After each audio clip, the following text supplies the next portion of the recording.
Primero vamos a dar una introducción acerca de quién es Jean-Jacques Rousseau. Él fue un escritor, un filósofo que nació en Suiza, en Ginebra, 28 de junio de 1712. Él procede de una familia de nivel humilde, ya que su papá trabajaba como relojero y su madre murió pocos días después de tenerlo a él en el parto. La obra por la que él se hizo famoso fue Emilio o la Educación, ya que es considerada la mejor y más importante de sus obras, la cual fue publicada en 1762. Luego tenemos que Jean-Jacques también era un líder intelectual de su época, ya que él hizo y participó dentro de la Revolución Francesa con sus tratados. Él también era deísta. Esto quiere decir que él creía en Dios, y no solamente creía en Dios, sino también creía que el alma era inmortal, es decir, que ésta no podía perecer ni morir. Para él, las ideas morales son innatas y sus concepciones eran radicales. Él creía en el uso de los sentidos, principalmente la vista, es decir, en el sensualismo, y sus ideas eran radicales debido a que para la época estaban basadas dentro de lo que decían los griegos. Y empezando con el primer capítulo de Emilio la Educación, tenemos que el autor piensa que a los niños se les debe enseñar lo que para los hombres vendría siendo lo necesario. Esto es, no se les debe de enseñar con la mentalidad de puede aprender todas estas cosas, sino se le debe enseñar con la mentalidad de esto es básico para los hombres, este conocimiento es necesario para los hombres para sobrevivir, más que nada. Tenemos que él pensaba que la palabra patria y ciudadano se deben de borrar de nuestro vocabulario. Él pensaba que la enseñanza y el aprendizaje perdían su valor total si éstas no se aplicaban con el propósito de tener un rol social. El rol social vendría siendo el de los padres, ya que en ese entonces se acostumbraba a heredar el trabajo de los padres. Entonces él pensaba que perdía su valor si el alumno no estudiaba para poder tomar el trabajo de ellos. Y otro postulado que él pensaba es que cualquier alumno que salga de su casa para ser enseñado no es otra cosa más que un hombre. Él piensa que no se sale siendo alumno, no se sale sabiendo, no se sale etcétera, sino se enseña y se sale con la primera educación natural, y sale siendo nada más que un hombre. Para Jan hay tres tipos de educación. La primera es la educación de la naturaleza. En esta educación de la naturaleza es la que está compuesta por la formación y desarrollo de nuestro organismo. Es como vamos aprendiendo a usar nuestro cuerpo primeramente y a cómo comportarnos. La segunda es la educación de los hombres, y en esta segunda aprendemos a cómo usar la primera educación de la naturaleza. La educación de los hombres nos dice cómo usar este desarrollo a nuestro favor. Y por último es la educación de la experiencia, que esta, como su nombre lo indica, la vamos aprendiendo a través de la vida, adquiriendo conocimiento con todos los sucesos que pasen. El autor también hace un énfasis en el rol parental que tiene la madre hacia el hijo, ya que él piensa y empieza a describir a su alumno ideal por medio de cómo él lo criaría. Él dice que las madres nodrizas, es decir, estas que cuidan a los niños, lo ideal sería que la madre de sangre fuera la que cuidara a su niño, ya que él dice que sin madre no hay hijo. Él también habla y critica a las madres que tratan a sus hijos como ídolos, ya que él piensa que esto solamente va a tener un efecto negativo y solo va a causar que se hagan inútiles con el tiempo, dando un resultado negativo. Él menciona una fábula, que es la fábula de Tetis, que ella, dentro de la mitología griega, ella va a un río, el río Estigia, y ahí sumerge a su hijo Aquiles. Esto es para hacerlo resistente a todas las pruebas que van a venir con el futuro. Y él dice también que se debe pensar en el futuro y en el presente al momento de educar. También hace unos pocos énfasis en lo que debe ser el rol parental, pero para el padre. Dice que el padre le debe a tres instituciones. La primera es su especie.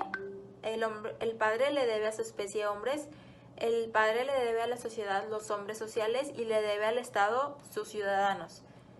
Si algún padre, siendo padre, no puede cumplir con esto, nunca debió de haber sido pues siguiendo con lo que dice el libro, el autor empieza a describir al maestro y al discípulo.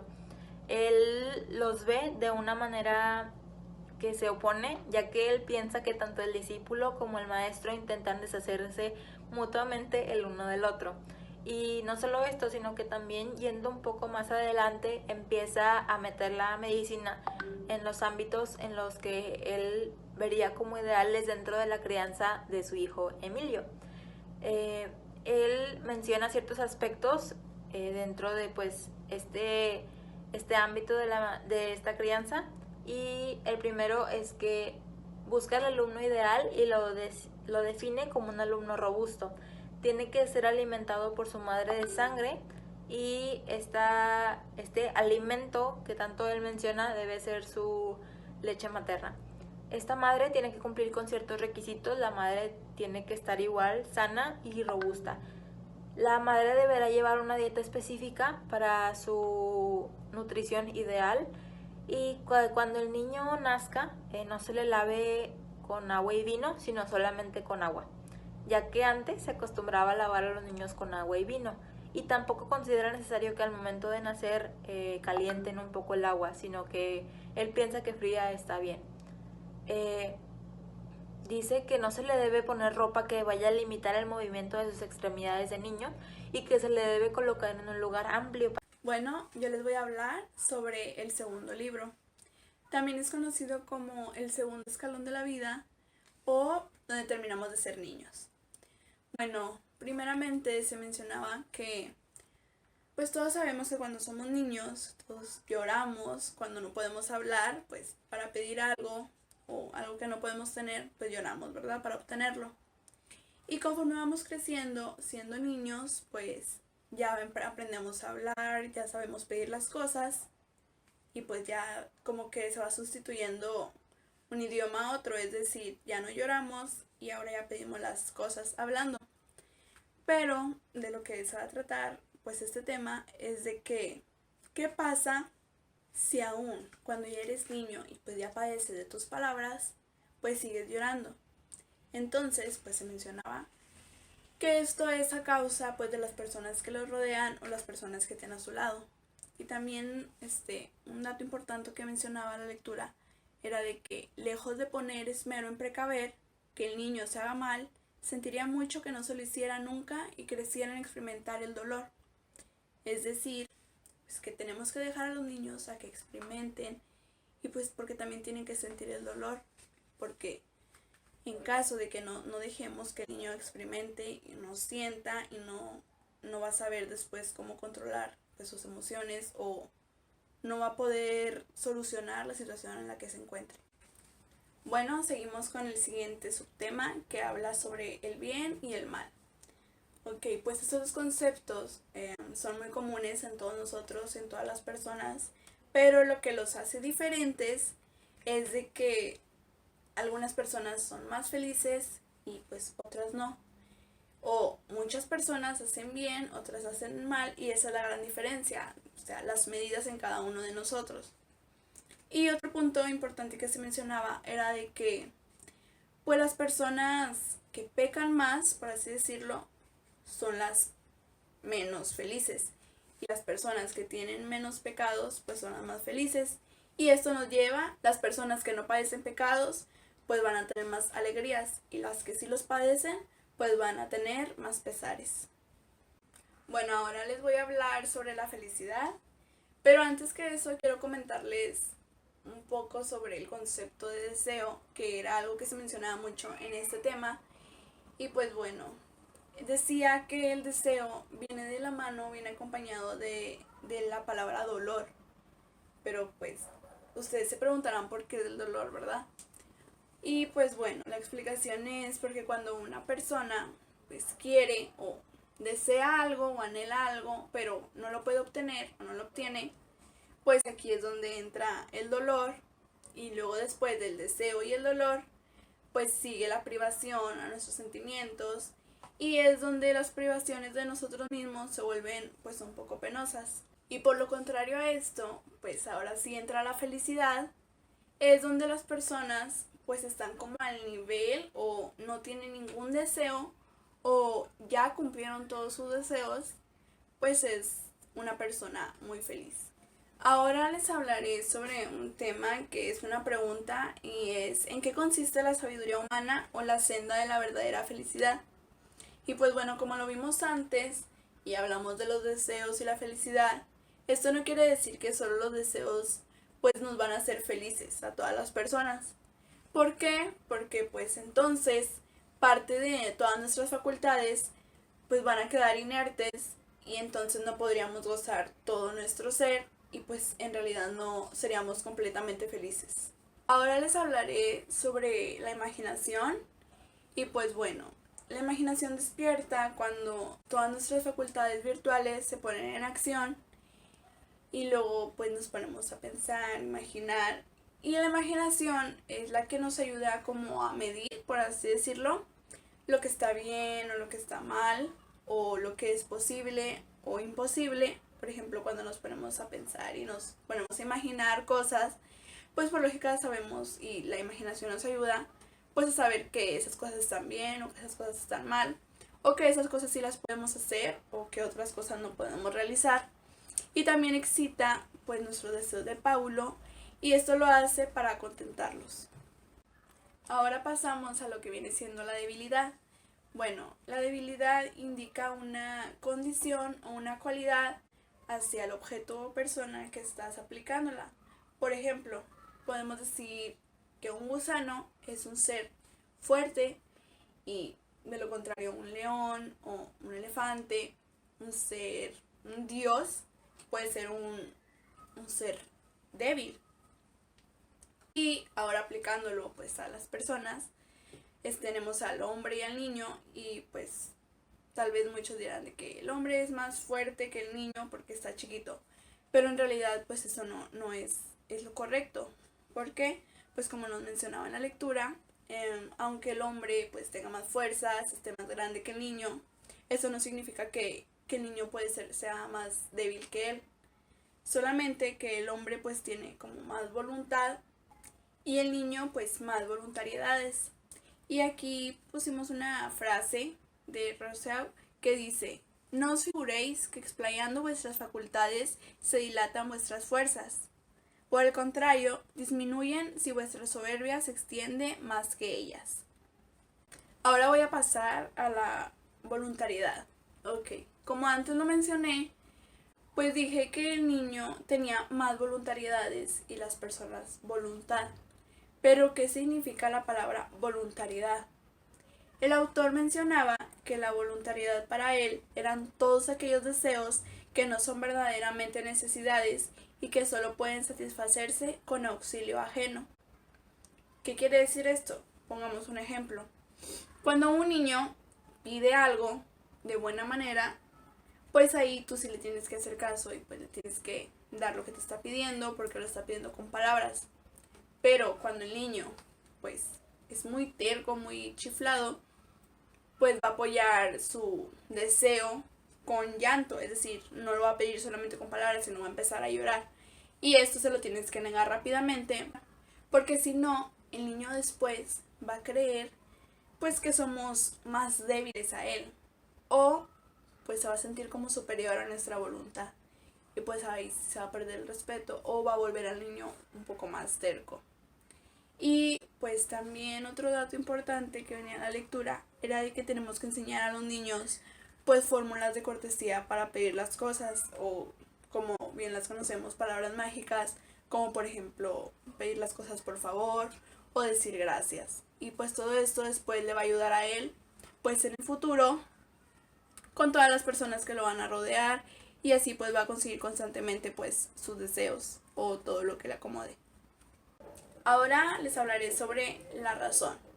¿Qué viene siendo la razón? Bueno, como una definición, pues la razón es la facultad que con más lentitud se desenvuelve en nosotros, y de ella se requiere también pues para valer nuestras primeras facultades en todas las personas.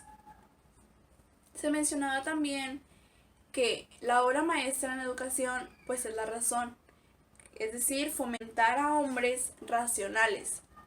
¿Qué quiere decir esto? En pocas palabras, pues educar al niño pues en una forma racional Y pues esto ya, o sea, cuando tú educas al niño de forma racional, es como si ya estuvieras empezando por el final. Es decir, ya te estás yendo hasta el final para que el niño pues sea grande, por así decirlo. Ahora, cuando estamos educando a un niño, pues no debemos de hablarles con palabras más tiernas o con una lengua más tierna, porque si no ellos van a pensar que solo con esas palabras pues los vamos a contentar o van a lograr cosas que quieren, cuando en realidad pues tenemos que ser directos y hablar como sus propios maestros que somos, es decir, pues hablar con, no sé, un tipo de argumentaciones, ser más revoltosos con ellos, para que así pues ellos desarrollen lo que viene siendo la razón y pues después puedan argumentar sus propias respuestas o solucionar sus problemas y pues evitar que sean miedosos o pues sean muy confusos o muy penosos. Y bueno, para concluir con este tema, un dato también muy interesante que se mencionaba era de que antes de la edad de razón no es posible tener idea ninguna de los seres morales ni las relaciones sociales. Entonces, pues por consiguiente, se ha de evitar, cuanto fuera posible, el uso de las voces que las expresan no sea el que el niño aplique al punto estas voces ideas falsas, es decir, pues a las mentiras que luego no sabremos o no podemos destruir. Y pues bueno, ahorita voy a continuar pues hablando sobre este tema. Ahora hablaré sobre la mentira. Primeramente existen dos tipos de mentira. La primera es la de hecho, que se refiere a lo pasado, y la de derecho, que se refiere a lo futuro. Bueno, explicando un poquito mejor estas dos tipos, la primera, que es la de hecho, pues se refiere más a lo, por ejemplo, cuando un niño niega que hizo algo o cuando dice que hizo algo cuando en realidad no lo hizo. Esto pues habla contra la verdad de las cosas. Y la segunda, que es la de derecho, pues consiste en prometer, por así decirlo, pues cosas que en realidad no tienes como ganas o sabes que no vas a cumplirlo. Por último, no debes de castigar al niño cuando miente. O sea, esto no significa que solamente cuando ya mintió y se va a quedar así, no. O sea, no debes de castigarlo, simplemente debemos de hacer que reflexionen y que recaigan en toda su cabeza todos los males o todos los efectos pues que van a traer consigo pues el decir mentiras. Bueno, ahora pasaré al tema de los sentidos. Dice que más pequeño que un hombre es un niño. No tiene ni la razón ni la misma fuerza. Pero lo que sí es que oye y ve tan bien como él, o con un poco de diferencia. También tiene el paladar sensible, pero aunque no sea tan delicado, pues distingue lo mismo que él. Igualmente también distingue los mismos olores. Y esto pues es lo que viene siendo los sentidos, que son las primeras facultades que se forman en nosotros, o sea, en todas las personas, y después se van perfeccionando, pues como va pasando el tiempo, y por lo tanto son los primeros que deberían cultivarse y son las únicas que se echan en olvido o que más descuidamos. Seguimos con el tema de el enseñar. Bueno, pues el autor decía que se pretende enseñar a los niños en ciertos temas complejos, ya sea pues la geometría, que es a base de lo que viene siendo el análisis, o otros sistemas sencillos como viene siendo la comparación de figuras. También el autor en la lectura propone enseñar cosas elementales a los niños, por las cuales son las que se mencionan aquí. La primera es hablar de manera correcta, la segunda, seguir las reglas gramaticales, y por último mencionaba modular la voz. Estos eran otros aspectos pues que él consideraba muy indispensables en el enseñar hacia los niños. Ahora vamos a pasar con el tema de los hábitos alimenticios. Bueno, el autor decía que hablando sobre los hábitos alimenticios de los niños, pues era como algo indispensable inducir a los niños a que comer carne los hacía más inhumanos. Pero esto lo hacía pues ya que para conseguir ese tipo de alimentos se requería como un cierto nivel de insensibilidad. También mencionaba pues de que el olfato era para el gusto, entonces lo que la vista era para el tacto. Ya para concluir con mi parte, bueno, vamos a retomar unos puntos o datos importantes de todo el libro 2, el segundo libro, que viene siendo el segundo escalón de la vida. Y bueno, como primer dato tenemos que el autor hace un análisis complejo de la manifestación y manera en la que vemos nuestras emociones, y también la manera en la que son usadas, dándonos distintos ejemplos de estos usos.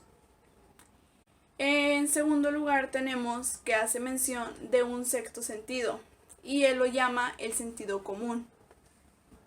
Luego, como tercer dato importante, el autor nos dice que se debe educar para ver a todos los hombres como iguales, para que en caso de que llegara a ocupar ayuda, éste se arregle por sí mismo. Es decir, educarlos a todos por igual, y cuando alguien ocupa ayuda, pues vaya con otro para que lo pueda ayudar de la misma manera. Muy bien, podemos continuar con lo que hará después de estas excesivas facultades y fuerzas que ahora le sobran, pero que en otra edad le pueden hacer falta.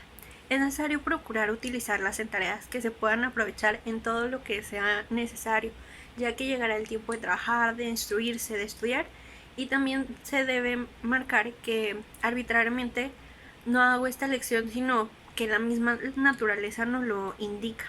Después de esto, la naturaleza humana tiene límites y un hombre no puede saberlo todo, sino que ni quisiera puede saber totalmente lo poco que saben los demás, ya que toda proposición contradictoria de una falsa es verdadera. Tan inagotable es el número de las verdades como el de los errores. Entonces, hay que hacer una elección entre las cosas que deben enseñarse y ver en qué tiempo conviene aprenderlas. No es necesario saberlo todo, sino es necesario saber lo útil. El instinto animal al desarrollo de los hombres y del cuerpo procura que su desarrollo sea primeramente de su espíritu, donde procura instruirse. Rousseau menciona una frase en el libro que dice: acuérdate siempre de que la ignorancia jamás fue perniciosa, que solo el error fue funesto, y que no nosotros extraviarnos porque no saber si por creer que sabemos. Creo que es una frase que podríamos rescatar y que me gustó poderla rescatar, ya que debemos saber que no es lo que sepamos o no somos más importantes por saber más, sino lo que sabemos, saberlo de manera correcta para poder aprender mejores cosas. Hay que aprender primero lo básico, aprendizajes bien fundamentados, para poder después ir desarrollando más aprendizajes. Continuamos. El deseo innato de bienestar y la imposibilidad de contentar plenamente este deseo son motivo de que así se aspire sin cesar a nuevos medios para poder contribuir. Este es el primer principio de la curiosidad, un principio natural del corazón humano, pero que se desarrolla únicamente en porción de nuestras pasiones y nuestras luces. ¿Qué salto? Tal vez dirán. Hace solo un instante que nos ocupábamos de lo que nos toca y nos rodea inmediatamente, y de pronto ya estamos recorriendo el globo sin parar hasta el final del mundo. Este salto es efecto del progreso de lo que son nuestras fuerzas y de la propensión de nuestro espíritu. Es el salto hacia la adolescencia, de donde, ya lo habíamos mencionado, dejamos las necesidades de lado y empezamos a hacer uso de lo que son nuestras fuerzas. Pues el niño que lee no piensa, no hace más que leer, no se instruye, pues solo aprende palabras. Es decir, necesitamos enseñar una comprensión, porque si simplemente ponemos a leer a un niño, pues fácilmente va a identificar las palabras, pero difícilmente va a entender la conjunción o el conjunto que puedan hacer esas palabras. Menciona Rousseau: haced de vuestro alumno que esté atento a los fenómenos de la naturaleza, y enseguida despertaréis su curiosidad, pero para sujetarla no os deis prisa a satisfacerla. Poner a su alcance las cuestiones y dejar que él las resuelva. Que no sepa nada porque las habéis propuesto, sino porque las ha comprendido él mismo. Que invente la ciencia y que no la aprenda. Si en su entendimiento sustituís una sola vez la autoridad a la razón, no discurrirá más y jugará en la opinión de los otros. Es decir, a los niños es más fácil aprender, creo que también a nosotros nos es más fácil aprender de la manera en la cual se nos cuestione, porque si a un niño le preguntas algo o tiene curiosidad de algo, siempre va a preguntar y siempre va a estar pregunta y pregunta y pregunta, va a ser muy insistente con esas preguntas hasta llegar a la respuesta que él desee. Es más difícil decirle a un niño como esto significa y que recuerde eso que significa, porque él lo va a recordar más cuando alguien le diga, esta es la respuesta, o él lea y vea, esta es la respuesta. Entonces él mismo va a creer que fue por él su aprendizaje, y de esa manera ayudas mucho a lo que es su desarrollo. Seguimos con lo que el niño distingue los objetos, pero no puede conocer las relaciones que los estrechan. Siempre requiere de una experiencia que probablemente todavía no ha adquirido. Son efectos precisos que no ha experimentado para hacer sentir la impresión de que todo está junto. No se deben explicar las cosas que sean imposibles de entender, porque no se trata de un sentimiento ni de un gusto. Hay que seguir siendo claro, que sea algo sencillo, algo tranquilo, ya que en algún momento se puede estar empleando algún otro estilo de enseñanza. Seguimos con el tema educando en el espíritu. Se está acostumbrado a sacar de sí mismo todos sus instrumentos y no a recurrir nunca a otro, sino después de reconocer su incapacidad, cada objeto nuevo que ve lo examina por mucho tiempo sin decir nada. Es pensativo, pero no es preguntón. Hay que limitarse a presentarle objetos cuando sea el momento oportuno, es decir, siempre hay que buscar ese momento para que pueda detenerse a observar y a él encontrarle una razón a ese objeto. Luego, cuando os deis cuenta de que se le despierta la curiosidad, hay que hacerles preguntas para que él encuentre una solución, o te dé una solución más bien. Para que un niño pueda o esté acostumbrado a estar atento, es importante que se le impresione.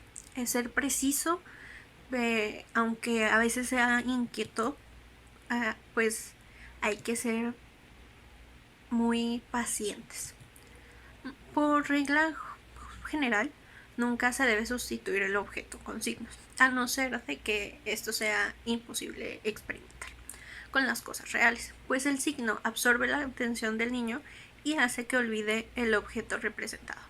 Nosotros nunca debemos colocarnos en el sitio de los niños, ni acomodarnos a sus ideas, sino que les atribuimos las nuestras siguiendo siempre nuestro propio razonamiento, con verdades bien elaboradas.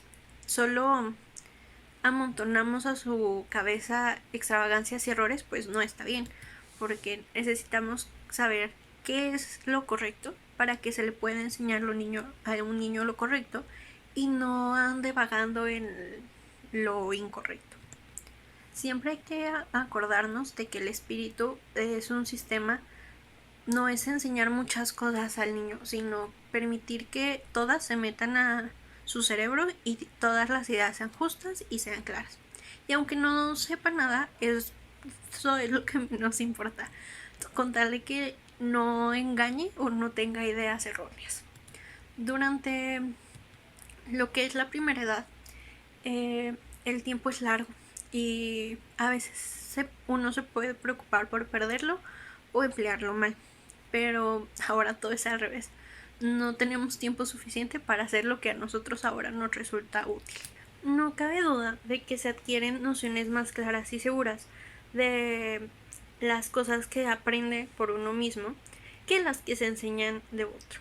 Además de que la razón no está acostumbrada a someterse ciegamente a una autoridad, sino que acaba siendo más ingenioso para poder encontrar relaciones, ligar ideas, inventar instrumentos, para adaptarlo a todo a lo que nos dan, permitiendo que nuestro espíritu no caiga en desidia. Después de esto podemos ver que al investigar las leyes de la naturaleza se deben iniciar por los fenómenos sensibles y comunes, acostumbrando al niño a que crea que los fenómenos son hechos y no son razones. A medida de que el niño crece en inteligencia, obliga a otros motivos importantes a escoger con mayor detención sus ocupaciones. Cuando llega ya a conocerse a sí mismo de modo suficiente para poder comprender en qué consiste su bienestar, para que cuando tenga relaciones sea suficiente o que él pueda comprender lo que le conviene y lo que no. Entonces estas condiciones de apreciar esa diferencia que existe del trabajo, de la diversión y de mirar como un desahogo del trabajo, ya que pueden formar parte de sus estudios objetos realmente útiles para convencerles de que debe de poner en ellos una aplicación más constante que la que ponía en simples pasatiempos. Desde muy temprano se le enseña al hombre que la ley de la necesidad es la que renace a cada instante, que lo que haga no es de su agrado para prevenir lo que sea más penoso, para que con finalidad nos sirve la previsión. De esta previsión, ya sea de bien o mal ordenada, pues nace la sabiduría o la miseria humana. En el momento en el que se logra dar al humano una idea de la palabra útil, ya tenemos otro sendero para poder conducirle. Esta voz puede causar mucha impresión, ya que tiene un significado relativo a lo que es su edad y va claramente de la relación con su actual bienestar.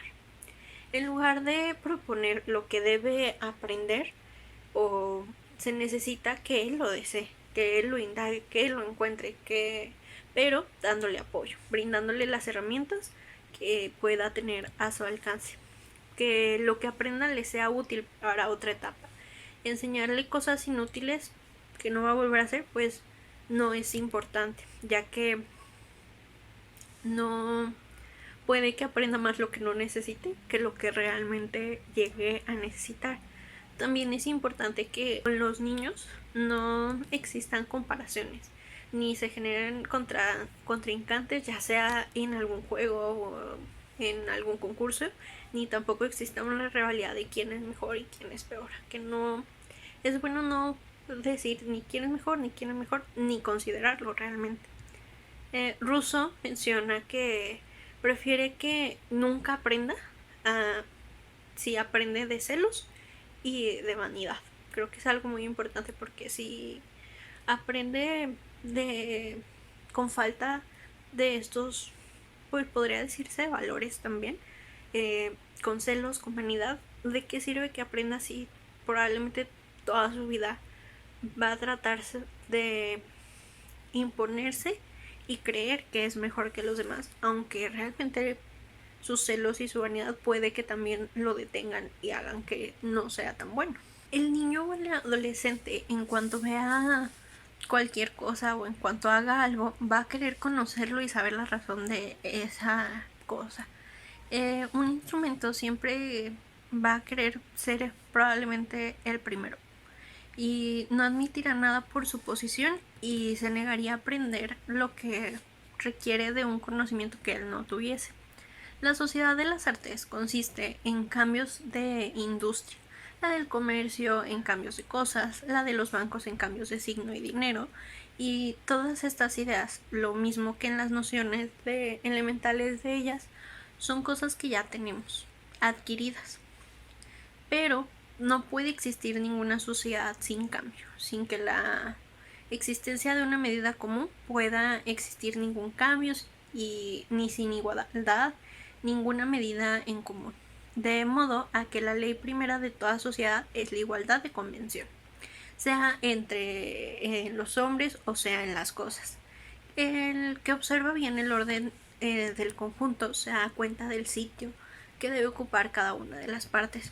Quien ve una parte sola y la llega a conocer a fondo es capaz de ser un hombre científico, o considerado un hombre científico, ya que es el primero de una razón sana, ya que le interesa menos el adquirir ciencia que ser poseedor de un sano juicio. ¿Qué es lo que nos hace falta realizar después de que ya hemos observado todo lo que nos rodea? Es necesario convertir a nuestro uso todo aquello que podemos apropiarnos y hacer que nos haga o nos dé curiosidad en provecho a nuestro bienestar. Hasta aquí hemos hecho provisión de todo género de instrumentos sin saber nada de los que serían que realmente lleguen a necesitar. Tal vez los que sean inútiles para otros pueden ser útiles para nosotros y quizá recíprocamente tengamos la necesidad de instrumentos de los otros. Hay que formar una sociedad con 10 hombres y que se dedique cada uno por sí y los otros 9 a una ocupación que lo mejor le convenga, que perfeccione cada uno la suya con un ejercicio que continúe y probablemente los 10 sean provistos y sean felices y entiendan completamente todo sobre el tema que estudien o trabajen. Es un principio aparentemente de todas nuestras instituciones. No es el caso de examinar las consecuencias, pues lo que él dice, pues ya lo ha escrito. Bueno, ahora hablaremos de lo que es el abate de Saint-Pierre. Él consideraba una obligación del ciudadano dar la patria a otros, y con el tributo en el que este género le pagaba, era la poblada clase de artesanos. Así que tenía edad para ellos. Estos niños les hacía aprender el oficio que era de su agrado, excluyendo solo las profesiones ociosas futiles o expuestas a la moda, como fabricar pelucas. Es un ejemplo que nunca es necesaria y llegará a ser inútil un día u otro, a no ser que la naturaleza se canse de darnos cabello. Únicamente carece del hábito para trabajar tan perfectamente como el maestro, y el hábito se adquiere con el tiempo. Si quedara definitivamente establecido que es magnífico saber un oficio, pronto lo sabrían vuestros hijos sin aprender, y se examinarían de maestros como los consejeros de Zúrich. Es necesario que trabaje como un rústico y piense como un filósofo, para que no sea tan holgazán como un salvaje, menciona Pierre. Todo el ministerio de la educación consiste en que los ejercicios del cuerpo y del espíritu sirvan de desahogo unos a otros. Esto pues lo podemos decir que es lo que necesitaría el adolescente o el niño para poder obtener una vida con su profesión. Y aunque muchas veces se le puede imponer, también es necesario que no se impongan profesiones inútiles como menciona, sino que sean profesiones que sean útiles a un largo plazo. En la percepción o la idea, el juicio es activo, aproxima o compara. Determina las relaciones que no determina el sentido. He aquí la diferencia. Es grande, la naturaleza jamás nos engaña. Siempre somos nosotros los que nos engañamos. Ya que nuestros errores provienen de nuestros juicios, está claro que si jamás tuviéramos la necesidad de juzgar, tampoco tendríamos la necesidad de aprender. Nunca nos hallaríamos en el caso de engaños y seríamos más felices con nuestra ignorancia de lo que podemos serlo con nuestro saber. Ya que cuanto al entendimiento, se apropia de ciertas cosas antes de depositarlas en la memoria, lo que luego saca de ellas es suyo. Pero si se ha recargado la memoria sin consultarle, se expone a uno o no sacar de esta de la nada que se apropió del entendimiento. Para finalizar con el libro 3, nos habla Rousseau sobre Emilio y nos dice que Emilio no tiene muchos conocimientos, pero los que posee, estos son verdaderamente suyos, ya que no sabe nada a medias. El pequeño número de cosas que sabe bien son más importantes de muchas que ignora, y algún día puede que sepa muchas más que otros no. Él sabrá que en su vida habrá una infinidad de personas que sepan más, pero él sabrá lo necesario. Tiene un espíritu universal, no solo por las luces, sino por la facultad de adquirirlas.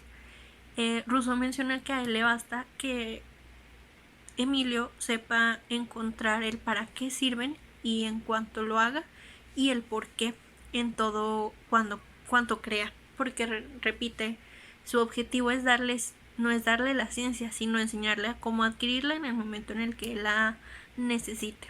Esto para hacer que la pueda apreciar, que la ame y que la valore de verdad. En una palabra, Emilio posee la virtud en todo lo que tiene, con la relación en él mismo. Para poseer también las virtudes sociales, solo le falta conocer las relaciones que le exigen y que únicamente le faltan luces que su espíritu está preparando para recibir. Se considera sin ninguna relación con los demás y acepta que los demás no piensen en él.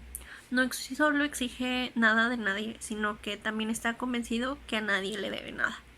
Está solo en la sociedad humana, únicamente cuenta consigo y tiene derecho a pensar de este modo debido a que esto lo puede hacer uno a su edad.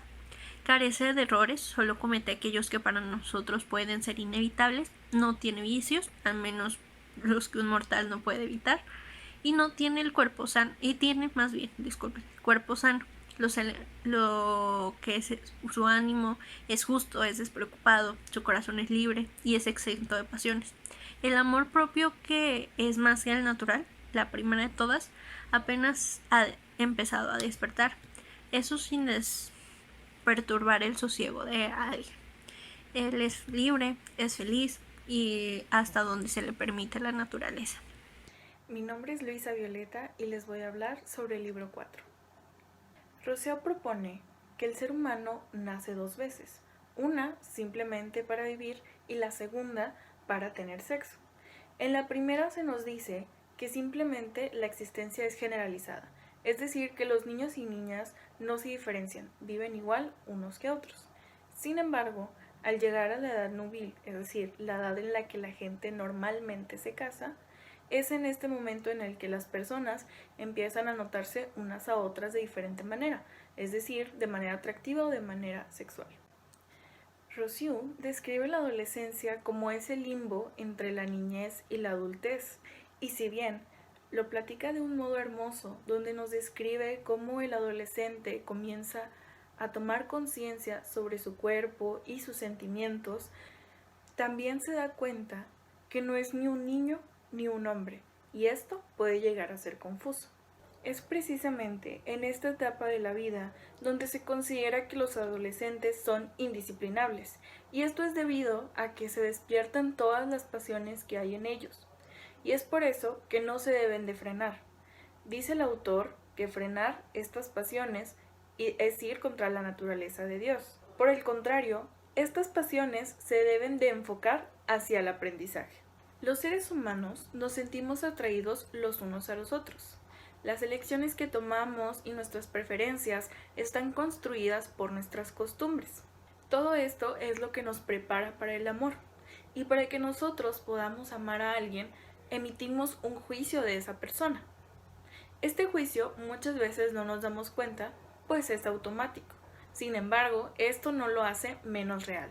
Otra realidad es que el ser humano siempre va a honrar el amor verdadero. Esto es debido a que, aunque tiene cualidades odiosas o que no nos gustan mucho, pues también tiene otras de las cuales no podemos desprendernos, porque desprendernos de esto significa quitar nuestra capacidad de amar. Una falsa creencia sobre el amor es que es opuesto a la razón, cuando en realidad viene de ella. El motivo por el cual lo vemos como ciego es porque es más fuerte que nuestro ego. Cuando el ser humano ama, este quiere ser amado de vuelta. Esto es porque el amor a nosotros mismos nunca es suficiente, es decir, te sientes incompleto. Esto sucede porque nosotros preferimos el afecto de otra persona antes que el de nosotros.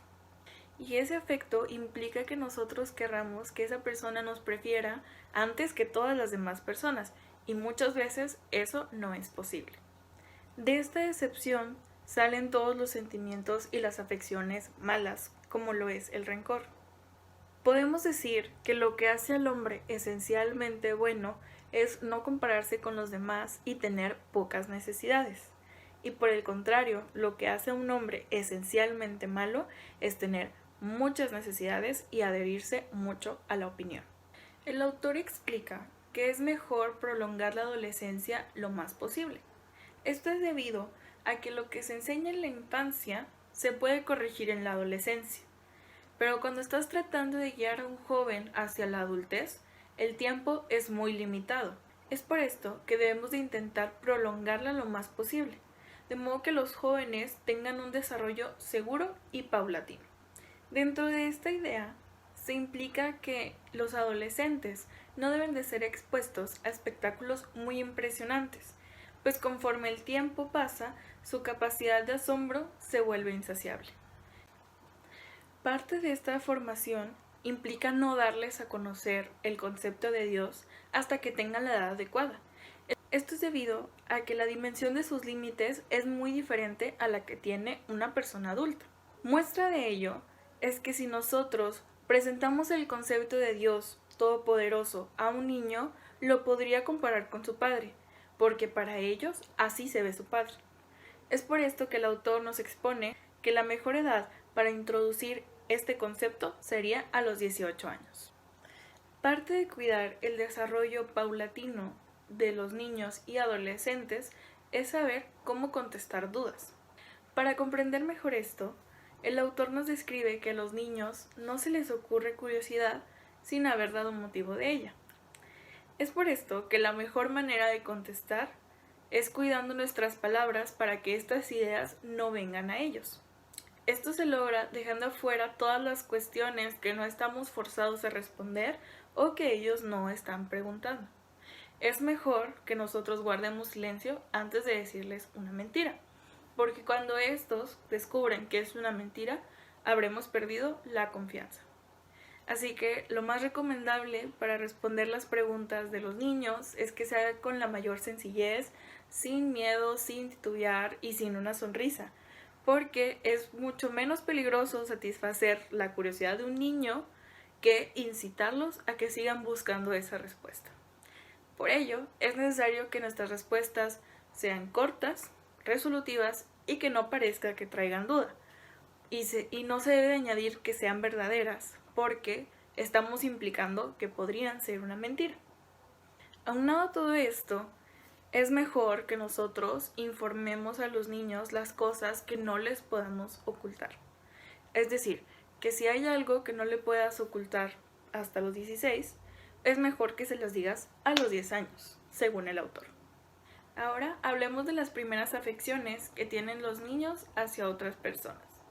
La primera de estas es la amistad. Esto se refiere a que antes de que el ser humano se interese en el sexo, primeramente lo mueve la especie. Este cariño que sentimos es una sensación de insuficiencia, y esto es lo que nos mueve a ser seres sociales, a unirnos a un grupo. En esta idea podemos ver la fragilidad de la felicidad del ser humano. Otro de los afectos naturales que hay en los niños es la ingratitud. El alumno puede ser agradecido porque es el precio que nosotros le ponemos a las enseñanzas que les damos. Así que para que no les cobremos nada a cambio, ellos simplemente se muestran agradecidos. Es por esto que no se le debe recordar al alumno lo que nos debe a nosotros, sino lo que se debe a sí mismo. Esto nos permite darles a ellos la libertad de ser dóciles, permitir que el alumno busque al maestro y hablarle solo cuando él tenga el interés de venir a nosotros para aprender. Esto enaltece su alma y crea la gratitud. Y bueno, ahora podemos pasar a hablar de nuestros sentimientos y su naturaleza. La justicia y la bondad son leyes naturales que vienen de nuestra conciencia y son iluminadas por la razón. Esto es lo que dice el autor. Es decir, que no hay manera de hacer leyes por simplemente la razón, sino que tienen la necesidad de estar fundadas en el corazón del ser humano. La compasión se trata de imaginar lo que siente la otra persona. Estos últimos dos sentimientos son muy poderosos, pero es necesario que al participar en los males ajenos, solo se debe conocer y no de sentir, porque esto nos permite sentir felicidad por los males que no nos afectan. Ahora hablemos de la relación que tiene el hombre con la sociedad. El autor nos dice que hay que estudiar al hombre por la sociedad y a la sociedad por el hombre. El Estado civil plantea una igualdad de derecho muy fantasiosa, porque los que protegen esta igualdad también la corrompen. Y aunado a esto, también oprimen a los grupos que son minoría. Ahora, todos los humanos tienen una máscara. Es por eso que es necesario conocer a la persona detrás de la máscara para no verlo con odio, sino con lástima. Esto es necesario para que los niños no se quieran parecer a este sujeto. El autor opina que para conocer al ser humano es necesario tener el interés para conocerlos y la imparcialidad para juzgarlos. También dice que más sabe un salvaje que un filósofo, porque el primero sufre con nosotros y el otro mira desde afuera diciendo están locos. Para el autor era muy importante el método de estudio. Para él, el mejor historiador para los jóvenes era aquel que no opinaba sobre los hechos, sino que simplemente los relataba como los sucesos históricos que son. Sin embargo, conocer los sucesos históricos nunca ha sido suficiente, porque solamente tenemos la vista de lo que ocurrió, pero no todo lo que pasó para que ese evento ocurriera. Es por ello que las lecturas que proporciona el profesor al alumno es necesario que sean seleccionadas con cuidado y que sean guiadas por él para que pueda servir de ejercicio filosófico. Ahora bien, no hay conocimiento moral que no pueda adquirirse de la experiencia ajena o con la propia. Cuando la experiencia es muy peligrosa, la historia es la encargada de enseñarnos. Es por esto que las fábulas toman un papel muy importante en la educación. Sin embargo, nuestro autor no concuerda con que te digan la enseñanza al final. Por el contrario, un buen ejercicio debería ser que el alumno sea quien llegue a esta conclusión, con la guía de su maestro. Esto implicaría cambiar el orden en el que se relatan las fábulas dependiendo de la edad, de modo que no solamente se reciten, sino que se pueda aprovechar lo aprendido. Porque la mejor manera de enseñar es dar ejemplos y no razones.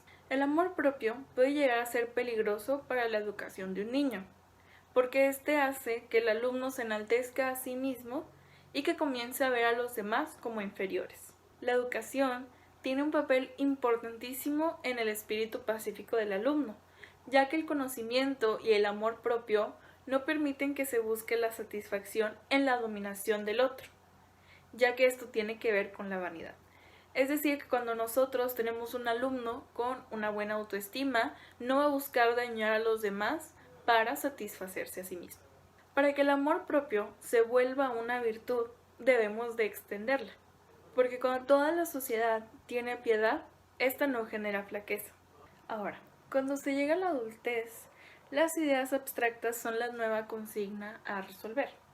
No hay realmente una preparación que nos sirva para comprenderlas. La primera de ellas es sobre si existe un ser supremo, intangible, que moldea todo a nuestro alrededor. Y realmente la palabra espíritu no tiene sentido para quienes no han filosofado y estos piensan que simplemente es un cuerpo más. Porque nos dicen que Dios está en todas partes, pero en teoría el viento también lo está. Entonces realmente no tiene un significado para nosotros. Cuando una persona no conoce el significado de algo, es mucho más fácil que simplemente imite lo que sienten los demás. Esto nos lleva a la conclusión de que cualquier niño que crea en Dios realmente es un idólatra, porque a su corta edad no comprende tales conceptos tan abstractos y también es antropomórfico. Esto quiere decir que simplemente cree que Dios también es un cuerpo como todo lo que existe, lo cual se contrapone a las creencias católicas. Otra de las ideas abstractas a las que se enfrenta el ser humano en su adultez es sobre la sustancia. La sustancia es otro nombre para referirnos a el alma y pues bueno, para que nosotros podamos decir que la sustancia es única, se le deben atribuir características que a la vez se excluyen a sí mismas. O sea, quiere decir que el pensamiento es una extensión de la sustancia y por ende la separación de estas es la muerte. Ahora, enfocándonos en cómo es la religión para los niños, para el autor es realmente irracional querer enseñarles catecismo a los niños porque no tienen la edad para comprender los conceptos que se les están dando. Esto sucede principalmente porque no tienen siquiera el conocimiento de que haya algo que no tiene realmente explicación. Dentro de todas estas enseñanzas existe el dogma de que es necesario creer para salvarse. El autor nos dice que esto está mal comprendido, porque la obligación de creer tiene que ver con la posibilidad de hacerlo. Es por esto que cuando la gente pregunta si un niño debe de conocer la religión, realmente la respuesta es que no, porque el niño solamente estaría siguiendo dócilmente lo que le han enseñado. Y realmente no estaría creyendo en Dios, sino que estaría creyendo en aquella figura de autoridad que le está diciendo que tal cosa existe. Por eso el autor resalta en que no debemos de apurarnos con introducir este tipo de ideas a los niños, porque puede resultar en una deformación, porque los niños pueden fácilmente deformar estas ideas con fantasías y por ende esto se va a quedar en ellos y van a terminar siendo fanáticos. Y bueno, el autor nos habla de que Emilio pues realmente no fue inculcado en ninguna religión, sin embargo sí que tienen conocimiento para escoger en qué creer.